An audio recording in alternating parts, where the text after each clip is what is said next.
पंतनगर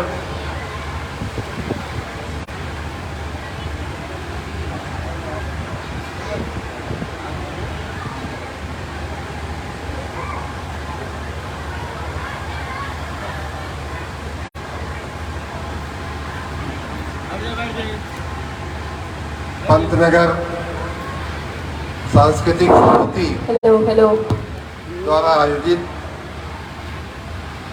रामलीला के इस कार्यक्रम में आकर मुझे बहुत ही प्रसन्नता हो रही है। मैं हृदय से इतना धन्यवाद करूं आप सबका कि आपने हमको यहाँ बुलाया और आपने आमंत्रित किया। मुझे आपने याद दिलाया कि यह भी एक काम है जीवन में जो आवश्यक है। कई वर्षों से मैं भूल गया था इस काम को, तो हमें आपने एक आवश्यक काम की तरफ आपने खींच करके हमको लाया है। इसके लिए मैं आप सबको बहुत बहुत धन्यवाद देता हूँ। माननीय कार्यकारिणी के जो सदस्यगण हैं, उमेश सनवाल जी, भुवन चंद पांडे जी, एनडी जोशी जी, देवजीत पांडे जी, पूरन सिंह नयाल जी, गोकुल चंद उप्रेती जी, ललित मोहन जी, दीपक सनवाल जी, आप में से कई लोग हमको कुछ दिन पहले मिले थे और आप सबका बहुत बहुत मैं धन्यवाद करता हूं कि आपने इस पावन कार्य में मुझे जोड़ा। जहां रामलीला हो रही हो और 33 साल से हो रही हो, अभी स्टेज तैयार है, भगवान की लीला शुरू होने जा रही है, तीसरा दिन है। तो जहां राम की लीला हो रही हो वहां बाकी किसी के लिए बोलने और कहने लायक कुछ रह नहीं जाता है, लेकिन ये भी शायद उनकी लीला का ही भाग है कि मैं यहाँ खड़ा होकर के दो शब्द कहने का मुझे अवसर मिला है। राम का नाम हमारे समाज में ऐसा एक नाम है जिसको मैं तो स्वयं अपने गांव की याद करके मैं बता रहा हूँ कि मैं बचपन में जब हम लोग गाँव में घूमते थे, सुबह उठते थे, तो हमारे बड़े बुजुर्ग जब एक दूसरे को मिलते थे, चाचा काका मिलते थे, तो राम नाम बोलते थे। तो राम जो है हमारे जहन में है, राम हमारे मन में है, राम हमारे हृदय में है, राम हमारे समाज में है, राम हमारे संस्कृति में है। या यूँ कह लीजिए कि राम से हम अलग नहीं है, हमसे राम अलग नहीं है। और इसलिए जब भी हम राम के गाथा सुनते हैं, राम की लीला सुनते हैं, तो स्वाभाविक रूप से हमारे मन में रोमांच आ जाता है। जैसे लगता है कि हम कहीं अपने पास चले गए हैं, अपने धाम में चले गए। तो इसलिए राम की इस पावन लीला को सुनने का, इसको स्मरण करने का, देखने का एक अलग ही आनंद है। कहा गया है कि सिया राम मैं सब जग जानी, करो प्रणाम जोर जुग पानी। तो ऐसे प्रसंग में बहुत कुछ बोलने की बजाय मैं भगवान को, माँ सीता को, बजरंगबली को प्रणाम ही कर सकता हूँ। और एक बात और खाली कहने के लिए मैं थोड़ा समय लूँगा कि भगवान ने दो चीज़ें एक साथ दिखाकर हमको समझाई है। पहला तो ये है कि व्यक्ति को स्वधर्म का पालन करना चाहिए। अपने धर्म का बेटा है तो बाप के प्रति उसका क्या धर्म है। धर्म मतलब कर्तव्य, उसका किसी पूजा की परंपरा से कुछ लेना देना नहीं है। धर्म का मतलब है अपने कर्तव्य, हमारी जिम्मेदारियाँ।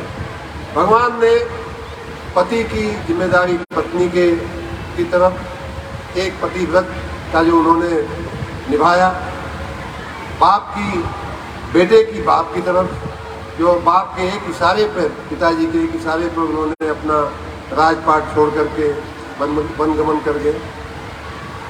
किसी शिष्य की गुरु के प्रति क्या क्या उत्तरदायित्व है। आप स्वयंवर में आपने आएगा ही प्रसंग, और आपने सुना और कहा भी, देखा होगा कि लक्ष्मण जी कितने उत्तेजित हो रहे थे स्वयंवर में। सभी राजा उनका, जनक ने यहाँ तक कह दिया कि पृथ्वी दिनों से खाली है, फिर भी जब तक गुरु का आदेश नहीं हुआ तब तक भगवान जगदीश्वर, जो जिनके बल का कोई माप नहीं है, जिनके बल की कोई था नहीं पा सकता, वो जब तक गुरु का आदेश नहीं हुआ तब तक वो बैठे रहे। जब विश्वामित्र जी ने कहा कि उठो राम, तब वो जा करके उठे हैं। और तो इस प्रकार चाहे बेटे के रूप में देखें, पति के रूप में देखें, शिष्य के रूप में देखें, इतना ही नहीं, दुश्मन के रूप में आप देखें तो दुश्मन के रूप में भी एक बार नहीं, दो बार नहीं, कई बार उन्होंने रावण को अच्छा संदेश देने की कोशिश की, अच्छा सीख देने की कोशिश की। भैया समझ जाओ, सुधर जाओ। हनुमान जी को भेजा थोड़ा सा अपना बल दिखाने के लिए।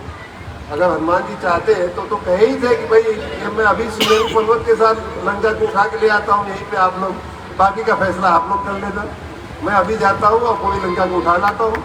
तो इतना बलशाली दूत उनके गए, इतने बलशाली दूत को भेज के मात्र वो रावण को एक संदेश देना चाहते थे कि भाई तुम पंगा मत लो, तुमसे बलशाली यहाँ एक एक बानर जो है, जिसको रावण के दूतों ने ही कहा है कि आया कोई ऐसा बानर नहीं है जो तुमको न हरा सके।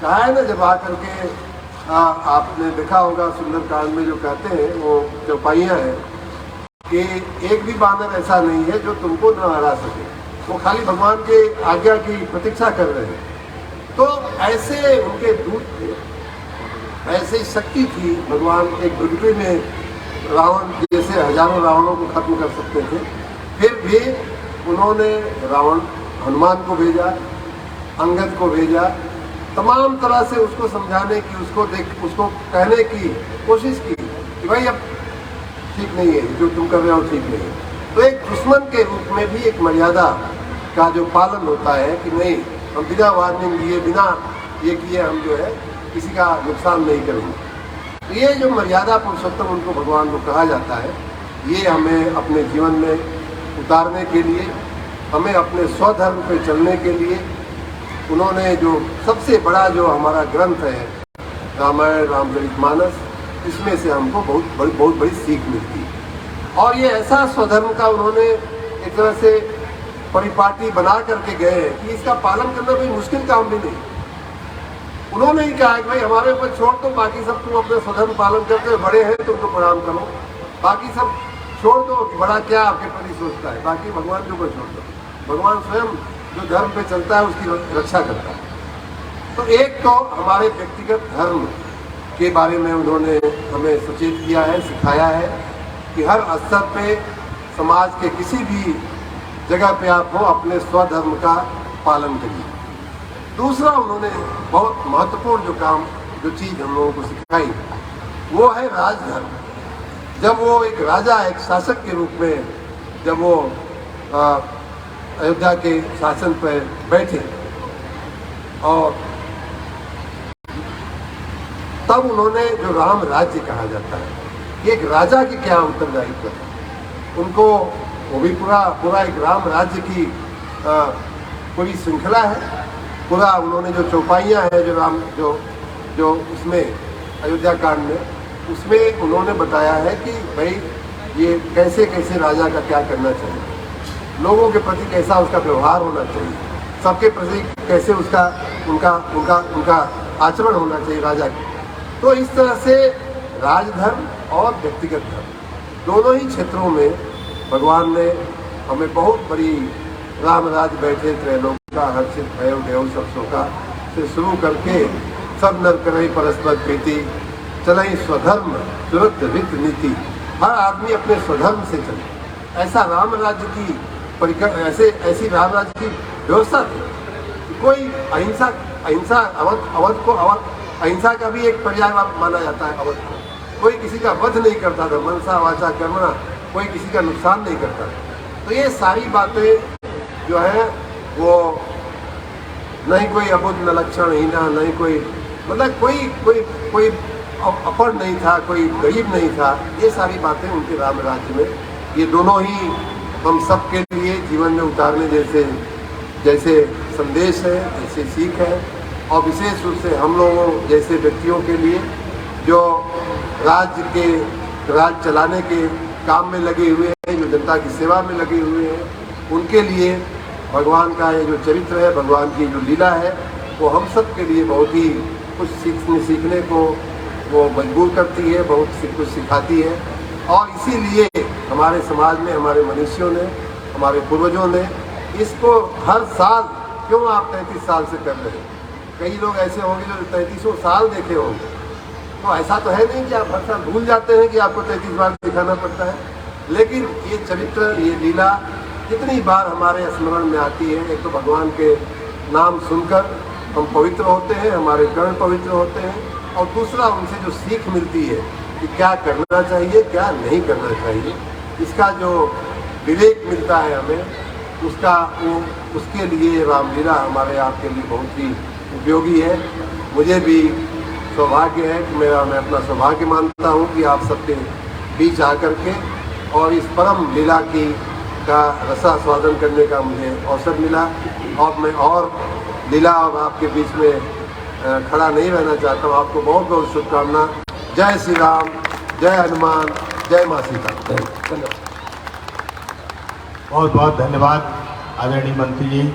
और मैं आपने बहुत ही सार गर्भित बात कम शब्दों में कहा कि कण कण में राम है, और मैं आपका आभार व्यक्त करने के लिए हमारे बीच में एडवोकेट आर.के. शुक्ला साहब हैं, वरिष्ठ अधिवक्ता आर.के. शुक्ला साहब को आमंत्रित करूंगा, जो हमारे संरक्षक मंडल के सदस्य हैं। मंत्री जी का आभार व्यक्त करेंगे।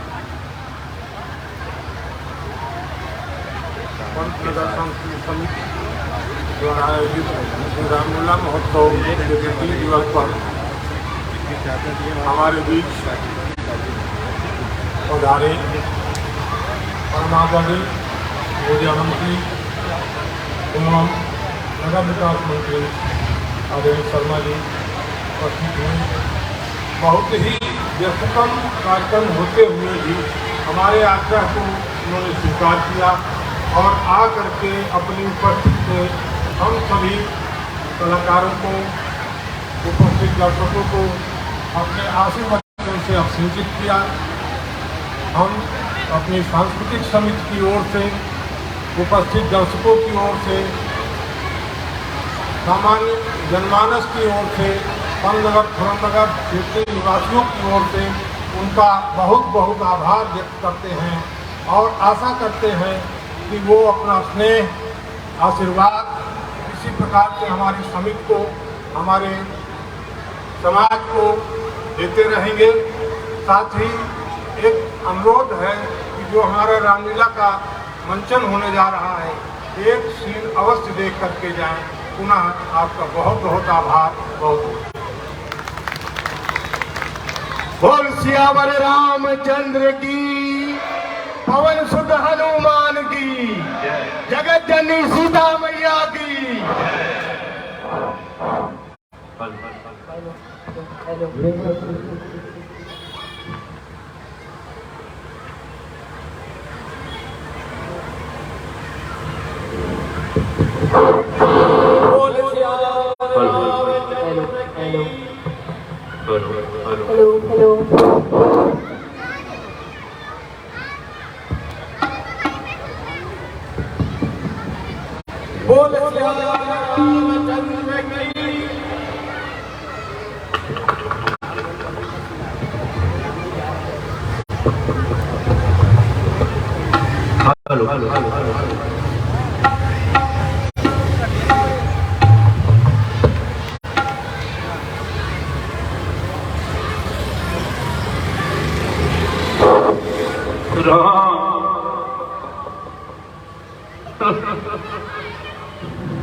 सुमन,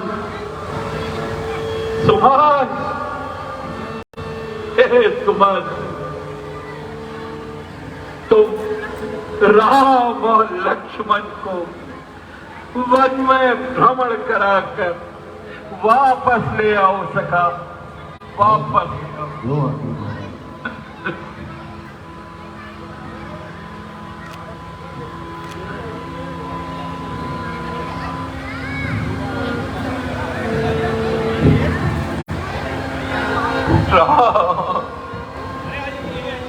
राम। हे पिताजी, हम आपके वचनों के पालन हेतु 14 वर्ष तक वन में निवास करने जा रहे हैं। आज्ञा दीजिए।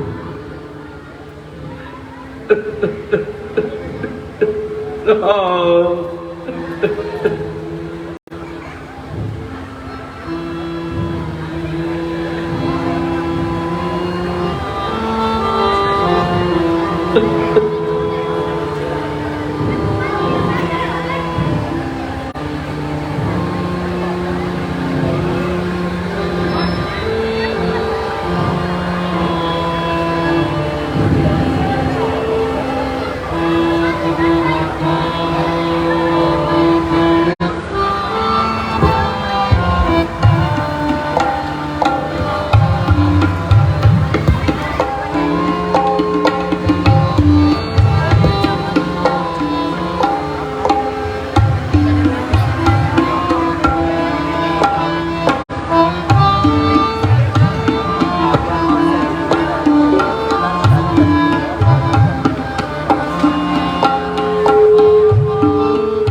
चले वन राम लक्ष्मण मुझे अपनी के क्या करना। चले वन राम लक्ष्मण मुझे अपनी क्या करना। मुझे